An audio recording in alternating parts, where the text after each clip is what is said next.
ಅದೆಲ್ಲವನ್ನು ಕೂಡ ಗಮನಿಸಿದ್ವಿ. ಆದರೆ ಆ 33 ಸೆಕೆಂಡ್ ಆ ವಿಮಾನದಲ್ಲಿದ್ದಂಥ ಅಷ್ಟೂ ಜನ ಪ್ರಯಾಣಿಕರ ಆ ಕಟ್ಟ ಕಡೆಯ ಕ್ಷಣ ಹೇಗಿರುತ್ತೆ ಅಂತೇಳಿ ಒಮ್ಮೆ ಆಲೋಚನೆ ಮಾಡಿದ್ರೆ ನಿಜಕ್ಕೂ ಕೂಡ ಭಯ ಆಗುತ್ತೆ. ಇವತ್ತು ಒಬ್ಬೊಬ್ಬ ಪ್ರಯಾಣಿಕನದ್ದು ಕೂಡ ಒಂದೊಂದು ಕಣ್ಣೀರ ಕಥೆಗಳು ನಮಗೆ ಕೇಳೋದಕ್ಕೆ ಸಿಗ್ತಾ ಇದೆ. ಇಡೀ ಕುಟುಂಬದ ಸಮೇತರಾಗಿ ಲಂಡನ್ಗೆ ಹೋಗಿ ಸೆಟ್ಲ್ ಆಗೋದಕ್ಕೆ ಇಂಡಿಯಾದಲ್ಲಿ ಎಲ್ಲವನ್ನು ಕೂಡ ಮುಗಿಸ್ಕೊಂಡು ಅಲ್ಲಿ ಪೇಪರ್ ವರ್ಕನ್ನು ಮಾಡಿ ಹೊರಟು ನಿಂತಂಥ ಇಡೀ ಕುಟುಂಬ. ಮುಂದಿನ ವಾರ ಬರ್ಡೇ ಇತ್ತು, ಲಂಡನ್ಗೆ ಹೋಗಿ ಬರ್ತೆ ಅಂತೇಳಿ ಹೊರಟಂಥ ಮಗಳು ಇವತ್ತು ಸತ್ತೋಗಿದ್ದಾಳೆ ಅನ್ನೋ ಸುದ್ದಿ.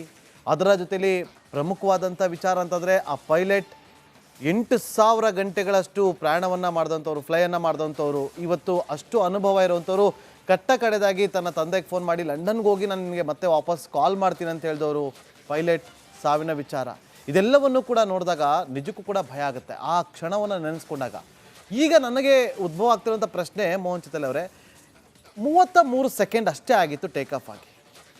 ಅಲ್ಲಿ ಎಲ್ಲರನ್ನೂ ಕೂಡ ಸೇವ್ ಮಾಡಿಸುವಷ್ಟು ಸಮಯ ಇರಲಿಲ್ವಾ ಅಥವಾ ಕಾಲ ಮೀರಿ ಹೋಗಿತ್ತಾ? ಇಲ್ಲಿ ಯಾರು ತಪ್ಪನ್ನು ಮಾಡಿದ್ರು ಅಂದರೆ ಯಾವ ತಪ್ಪು ಆಯಿತು ಇಲ್ಲಿ ಅಂತೇಳಿ ಪ್ರಶ್ನೆ ಬಂದಾಗ ನಿಮ್ಮ ಕಡೆಯಿಂದ ಯಾವ ರೀತಿಯಾದಂಥ ಪ್ರತಿಕ್ರಿಯೆ ಸಿಗುತ್ತೆ ಅಂತ ಭಾವಿಸ್ತಾ ಇದ್ದೀನಿ.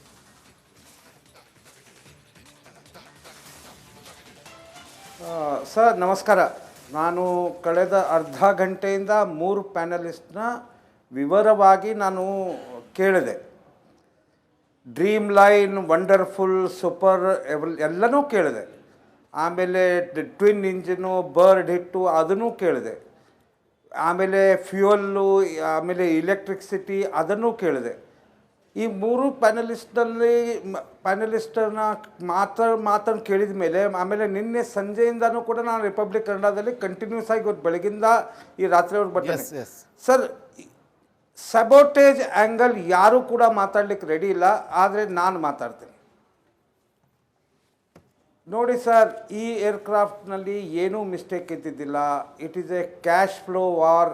The investigation should be done that air India ಇದು ಒಂದೇ ಏರ್ಲೈನರ್ ಇತ್ತು ನಮ್ಮ ಭಾರತದಲ್ಲಿ ಜೆಟ್ ಏರ್ವೇಸ್ ಆದಮೇಲೆ which can have A capacity of flying 19 hours 20 hours ಅಂತ. ಆದರೆ ಕೆಲವೊಂದು ಇಂಡಿಗೋನ ಸಣ್ಣ ಪುಟ್ಟ ಏರ್ಕ್ರಾಫ್ಟ್ಸ್ ಇದಾವಲ್ಲ, ಅವು ದುಬೈ ಆಯಿತು ಇಲ್ಲ ಮಿಡ್ಲ್ ಈಸ್ಟಲ್ಲಿ ಎಲ್ಲಾದರೂ ಚೇಂಜ್ ಓವರ್ ಮಾಡಿ jet airways, Turkey airways, Etihad airways ಎಲ್ಲ ಮಾಡ್ತಾಯಿತ್ತು. ಇದೆಲ್ಲ ಹಾಕ್ಕೊಂಡು it is a war of cash flow. ಯಾಕಂದರೆ ಕ್ಯಾಶ್ ಫ್ಲೋ ವಾರ್ ಯಾಕಂತ ಹೇಳ್ತಾ ಇದ್ದೇನೆ ಅಂತಂದರೆ, when the footfall of passengers in India and Indian airports ಹೆಚ್ಚಿಗೆ ಆಯ್ತಲ್ಲ, ಆವಾಗ ಇದೇನೋ ಆಗಿದೆ.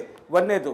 ಎರಡನೇದು, the flight between Ahmedabad to England, ಏನು ಲಂಡನ್ ಯಾವ ಏರ್ಪೋರ್ಟ್ನ ಫ್ಲೈಟ್ಸ್, ಯಾಕಂದರೆ ಅಹಮದಾಬಾದದ ಬಿಸ್ನೆಸ್ ಮನ್ಸು, ಆಮೇಲೆ ಟೆಕ್ನಿಷಿಯನ್ಸು, ಅಲ್ಲಿರುವ ಇಂಜಿನಿಯರ್ಸು, ಆಮೇಲೆ ಅಲ್ಲಿರುವ ಫಾರಿನರ್ಸು ಅಂದರೆ 30,000 40,000 50,000ಕ್ಕಿಂತ ಕಡಿಮೆ ಟಿಕೆಟ್ ಇದ್ದಿದ್ದಿಲ್ಲ. ಹೀಗಾಗಿ ಏವಿಯೇಷನ್ ಏನು ಇಂಡಸ್ಟ್ರಿ ಇದೆಯಲ್ಲ ಇದು ಸುಮಾರೆಲ್ಲ ಬೆಳೆದಿತ್ತು. ಇದರಲ್ಲಿ ಈ 3ನೇ ಪಾಯಿಂಟ್ ಇದೆ. ದರ್ ಈಸ್ ಎ ಟರ್ಕಿ ಈ ಏನು ಡ್ರೀಮ್ ಲೈನ್ ಇತ್ತಲ್ಲ, ನಾವು ಟರ್ಕಿ ಕಳಿಸ್ತಾ ಇದ್ವಿ ಸರ್ವಿಸಿಂಗ್ಗೆ. If the senior members in the panel can clarify that. ಆದರೆ ಆಫ್ಟರ್ ಆಪರೇಷನ್ ಸಿಂಧೂರ್ ಯಾವಾಗ ಟರ್ಕಿ ಪಾಕಿಸ್ತಾನಕ್ಕೆ ಹೆಲ್ಪ್ ಮಾಡ್ತು, ಟರ್ಕಿ ಜೊತೆ ನಾವು ಸಂಬಂಧ ಕಟ್ಸ್ಕೊಂಡು CEO ವಿಲ್ಸನ್ ಅವರು ಒಂದು 15 ದಿವಸ ಹಿಂದೆ ಒಂದು ಟ್ವೀಟ್ ಮಾಡಿದ್ರು, ನಾವು no aircraft of Dreamliner Boeing will go to Turkey for the servicing. ಇದರಲ್ಲಿ ಕೆನಡಾದಲ್ಲಿ ಇದ್ದ ಪನ್ನೂನ್ ಇನ್ವಾಲ್ವ್ಮೆಂಟ್ ಇದೆ. ಯಾಕಂದರೆ ಯು ಕ್ಯಾನ್ ರಿಮೆಂಬರ್, ಒಂದು ವರ್ಷಗಳ ಹಿಂದೆ ಪನ್ನು ಒಂದು ಸ್ಟೇಟ್ಮೆಂಟ್ ಕೊಟ್ಟಿದ್ದ, ಇಂಡಿಯನ್ ಏರ್ಲೈನ್ಸ್ ಮೇ ಫ್ಲೈ ನಹಿ ಕರ್ನಾ. ಇಷ್ಟೆಲ್ಲ ವಿಚಾರ ಮಾಡಿದಾಗ ಅದ್ರ ಜೊತೆಗೆ ಭಾರತ 4 ದಿವಸದ ಆಪರೇಷನ್ ಸಿಂಧೂರ್ನಲ್ಲಿ ಟೆಕ್ನಿಕಲ್ ಎಷ್ಟು ಸೌಂಡಾಗಿ ನಾವು ಒಂದು ಪಾಕಿಸ್ತಾನಕ್ಕೆ ಉತ್ತರ ಕೊಟ್ಟಿವಲ್ಲ, ಆ ಟೆಕ್ನಿಕಲ್ ಸೇವೆ ನೋಡಿ ಕೂಡ ಕೆಲವರು ಹೊಟ್ಟೆ ಉರಿದಿದೆ. ಯಾಕಂದರೆ when since yesterday till today evening 7:35 everybody is telling that this was correct, this was correct, this was correct, this was correct, but nobody is discussing the sabotage angle. Sir, ಅದು 11A ನಲ್ಲಿ ಯಾವ ವ್ಯಕ್ತಿ ಕುಂತಿದ್ದಾನಲ್ಲ, भगवान करे भगवान ने उनको बचाया होगा, जाको राखे साकिया मार सके ना कोई ಅಂತ. ಆದರೆ ಅವನು ಇನ್ವೆಸ್ಟಿಗೇಷನ್ ಥ್ರೋ ಆಗಿ ಆಗಬೇಕು. ಯಾಕಂದರೆ is A military type person ಕಾಣ್ತಾ ಇದ್ದಾನೆ, ಓಡೋಡಿ ಹೋಗಿದ್ದಾನೆ. ಇಷ್ಟೆಲ್ಲ ದುರ್ಘಟನೆ ಆದಾಗ ಇಂಟ್ರಡಕ್ಷನ್ನಲ್ಲಿ ನೀವು ಹೇಳಿದ್ರಲ್ಲ ಅವನು ಹೆಂಗೆ ಬದುಕಿದ, ಇದನ್ನು ಕೂಡ ಭಾಳಷ್ಟು ಯೂಟ್ಯೂಬರ್ಸ್ಗಳು ಚರ್ಚೆ ಮಾಡ್ತಾ ಇದ್ದಾರೆ. ಆಮೇಲೆ ನಮ್ಮ ದೇಶದಲ್ಲೇ ಇರುವ ಟೂಲ್ ಕಿಟ್ಗಳು ಏನಿದಾವೆ, ಭಾರತ ದೇಶದ ಏರ್ ಇಂಡಿಯಾದ ಮಿನಿಸ್ಟ್ರಿ ಆಫ್ ಸಿವಿಲ್ ಏವಿಯೇಷನ್ದ ministry of airports authority of ಇಂಡಿಯಾಗೆ ಎಲ್ಲರಿಗೂ ಮಲೈನ್ ಮಾಡಲಿಕ್ಕೆ ನಾಳೆ ನಾಡದಿಂದ ಸ್ಟಾರ್ಟ್ ಮಾಡ್ತಾ ಇದ್ದಾರೆ. ಇದು ಅಡಾನಿ ಅಂಬಾಲಿಂದ ಹಿಡ್ಕೊಂಡು ಏವಿಯೇಷನ್ ಮಿನಿಸ್ಟ್ರಿಯಿಂದ ಹಿಡ್ಕೊಂಡು ಭಾರತ ದೇಶಕ್ಕೆ ಕಪ್ಪು ಚುಕ್ಕಿ ಆಗುವಂಗೆ, ನಮ್ಮ ದೇಶದ ಏರ್ ಇಂಡಿಯಾಗೆ ಲಾಸ್ ಮಾಡೋಂಗೆ ಇದು ನಾನು ಕುತಂತ್ರ ನಡೆದಿದೆ ಅಂತ ನನಗೆ 100% ಅನಿಸ್ತಾ ಇದೆ ಸರ್. ಆಮೇಲೆ once my six sense or seven sense says it has happen due to a sabotage. Everybody should be investigated. Why not the ground crews who have done the servicing for 4 hours when the stopper was there from Delhi, ದಿಲ್ಲಿಂದ ಏನು aircraft ಬಂತು ಅಹಮದಾಬಾದ್ಗೆ ಇಳಿತು, 4 ಗಂಟೆಗಳ ಕಾಲ ಅದೇನು ಎಲ್ಲಿ ನಿಂತಿತ್ತದು, ಏನೇನು ಮಾಡಿದ್ದಾರೆ. ಯಾಕಂದರೆ I remember I investigated one case right back in 1999 of one of the airports where pebbles were found in the aircraft rotor. I have investigated around 300 to 400 people from the record book. Lastly 2 people were found who had put pebbles. ಅದು ನಮ್ಮ ದೈವ ದೃಷ್ಟಿಯಿಂದ CR and SS ನಲ್ಲಿ servicing ಹೋಗಿ aircraft taxing out ಆಗ್ತಾರೆ, take off ಆಗ್ತಾರೆ. ಆದರೆ ಆ ವ್ಯಕ್ತಿಗಳು ಸಿಕ್ಕರು. ಇಂಥ ಸಬೋಟೇಜ್ ಆಕ್ಟಿವಿಟೀಸ್ಗಳ ಇನ್ವೆಸ್ಟಿಗೇಷನ್ ಕೂಡ ಮಾಡಬೇಕಂತ ನನಗೆ ಅನಿಸ್ತಾ ಇದೆ ಸರ್. ನಾನು ತಪ್ಪಿದ್ದಲ್ಲ, I take back my words, but I think there is a sabotage activity in this.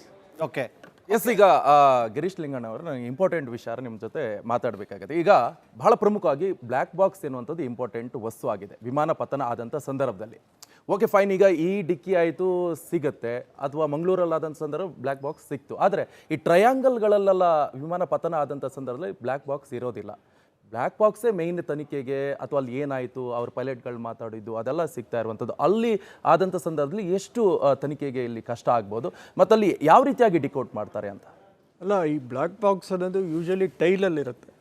I am right, because tail is the most part usually damage ಆಗಲ್ಲ. ಏನೇ ರೆಕ್ಕೇಜ್ ಆದರೂ ಟೈಲಲ್ಲಿ ಏನೂ ಡ್ಯಾಮೇಜ್ ಆಗಲ್ಲ ಅಂತ ಅಲ್ಲಿ ಸೆಕ್ಯೂರ್ಡ್ ಆಗಿ ಇಟ್ಟಿರ್ತಾರೆ black box. But everybody cannot open that, you need a special tools and it cannot be tampered also because it will be sealed also. There will be 2 black boxes, mostly 5.5 kgs ಇರ್ಬೋದೇನೋ each black. It's in orange in colour and it can withstand 3500 G. ಅಂದರೆ G ಅಂದರೆ gravity force 3000 ಪಟ್ಟು ಅದು withstand ಆಗುತ್ತೆ. 1000 degree centigrade, even if you keep it for 1 hour it will not damage anything. Even 20,000 feet ನೀರೊಳಗೆ ಬಿದ್ದು 30 days ಇದ್ದರೂ ಅದು ಏನೂ ಆಗಲ್ಲ. So that is how the black box is designed, ಗೊತ್ತಾಯ್ತಾ? ಸೊ ಅದರಲ್ಲಿ 2 ಥರ ಇರ್ತದೆ. ಫ್ಲೈಟ್ ಡೇಟಾ ರೆಕಾರ್ಡರ್ ಅಂತ, ಫ್ಲೈಟ್ ಡೇಟಾಗೆ ಟೆಕ್ನಿಕಲ್ ಪ್ಯಾರಾಮೀಟರ್ಸ್ ಎಲ್ಲ ರೆಕಾರ್ಡ್ ಆಗುತ್ತೆ. Earlier it was 88 parameters of the aircraft. Now it can go up to 1000 parameters it can record ಅಂತ ಹೇಳ್ತಾರೆ. I don't know how much this Boeing 787 can record that. ಇನ್ನೊಂದು cockpit voice recorder ಅಂತ ಹೇಳ್ತಾರೆ. ಈ cockpit voice ರೆಕಾರ್ಡ್ರಲ್ಲಿ ಆ ಪೈಲಟ್ಸ್ಗಳು ಏನು ಮಾತಾಡಿದ್ರು, ATC ಜೊತೆ ಏನು ಮಾತಾಡಿದ್ರು, any signal sounds or any engine sounds, everything will be tracked in that. Of course technical parameters ತಗೊಂಡಾಗ ನಾನು ಹೇಳಿದ್ನಲ್ಲ ಫ್ಲೈಟ್ ಡೇಟಾ ರೆಕಾರ್ಡ್ರ್, ಅದು ಇನ್ಫ್ಯಾಕ್ಟ್ ಅದು ಹಿಂದೆನೂ it travel to Paris and London, Paris and ಇನ್ನೊಂದು ಯಾವುದೋ ಕಂಟ್ರಿಗೆ ಅದು ಟ್ರಾವೆಲ್ ಮಾಡಿತ್ತು ಜೂನಲ್ಲಿ. ಪ್ರಾಬಬ್ಲಿ